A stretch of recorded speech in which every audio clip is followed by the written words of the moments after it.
Hello மக்களே, நீங்கள் கேட்டுட்ருக்கிறது ஒன்று சொல்லட்டா, நான் உங்களோட அஜேஷா. ஸோ அக்கா, எனக்கும் என்னோடய லவ்வருக்கும் ஒரு இஷ்யூஸ் போயிட்டுருக்கு. அதை நான் ஃபிக்ஸ் பண்ணணும்னு நினைக்கிறேன். பட் என்னால் முடியல. 3 months இது போயிட்டுருக்கு. எனக்கு என்ன பண்ணுறதுனே தெரியல. ஒரு ஹெக்டிக் மூமெண்ட்டில் உங்ககிட்ட நான் வந்திருக்கேன் அப்படின்னு சொல்லிட்டு சொன்னாங்க. ஸோ அதுக்கு நான் என்னோடய பெர்ஸ்பெக்டிவில் இன்கேஸ் அந்த பொண்ணோட இடத்துல நான் இருந்திருந்தாவோ இல்லை எனக்கு இது நடந்திருந்தால் நான் என்ன பண்ணியிருந்திருப்பேன் அப்படின்றத அப்ளை பண்ணி நான் ஒரு சில விஷயங்கள் நான் சொன்னேன். அதுக்கு அவங்க தான் பெற்ற இன்பம் பெரும் பெற வேண்டும்னு சொல்லிட்டு என்ன மாதிரி இந்த மாதிரி சஃபர் பண்ணிகிட்டு இருப்பாங்கல்ல, அவங்களுக்கும் இந்த மாதிரி ஒரு ஸ்டேட்டில் இருக்கப்போ நீங்கள் இதை சொன்னீங்கன்னா மேபி யூஸ்ஃபுல்லாக இருக்கும் அப்படின்னு சொல்லிட்டு அவங்க சொன்னாங்க. ஸோ அதனால் வித் ஹர் பெர்மிஷன் நான் இதை உங்கள்கிட்ட சொல்கிறேன். ஸோ எஸ், அவங்க இந்த மாதிரி எனக்கு இப்படிலாம் இஷ்யூஸ் இருக்குதுன்னு சொன்னப்போ நான் 2 விஷயம் தான் அவங்கக்கிட்ட நான் கிளியராக சொன்னேன். ஃபஸ்ட்டு விஷயம் என்னென்னா, ஒரு ப்ராப்ளம் வந்துருச்சுன்னா அதை டெம்ப்ரவரியாக நம்ம ஃபிக்ஸ் பண்ணணும்னு நினைக்கக்கூடாது. இன் ஆர்டர் அந்த ப்ராப்ளமுடைய ஆணிவேர்னு ஒன்று இருக்கும்ல. ஃபார் எக்ஸாம்பிள், ஏதாச்சும் ஒரு மைன்யூட் ரீசன்னாக தான் இப்போ அந்த ப்ராப்ளம் இவ்வளோ பெருசாக இருக்கும். ஸோ அந்த ரீசனை ஃபஸ்ட்டு நீங்கள் அனலைஸ் பண்ணுங்கள் அப்படின்ற. அப்படி அனலைஸ் பண்ணுற போது உங்களுக்கே தெரியும் உங்கள் மேலே தப்பா இல்லை அவங்க மேலே தப்பான்னு சொல்லிட்டு.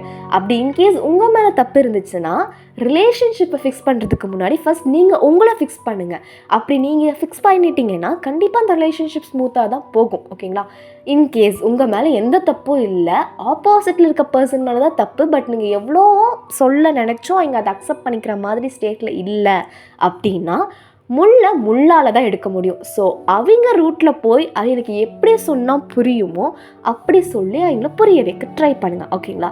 அண்ட் செகண்டாக நான் என்ன சொன்னேன்னா, காதல் அப்படின்றது ஒரு அழகான குருவிக்கூடு மாதிரி தான். அந்த குருவிக்கூட்டில் காதலன் காதலி இவங்க 2 பேர் இருந்தால் தான் அந்த குருவிக்கூடு அழகாக இருக்கும். அதெல்லாம் போக ஒரு 3வது பர்சனை இன்டரப்ட் பண்ணிங்கன்னு வச்சுக்கோங்களேன், கண்டிப்பாக அந்த குருவிக்கூடு கலைய தான் செய்யும். ஒன்றும் இல்லை, இப்போ நீங்கள் என்கிட்ட ஒரு ஒப்பீனியன் தான் கேட்டாங்க. நான் ஒரு ஒப்பீனியன் சொல்ல போய் கடைசியில் அந்த ரிலேஷன்ஷிப் பிரேக் ஆகிறது கூட சான்ஸ் இருக்குல்ல.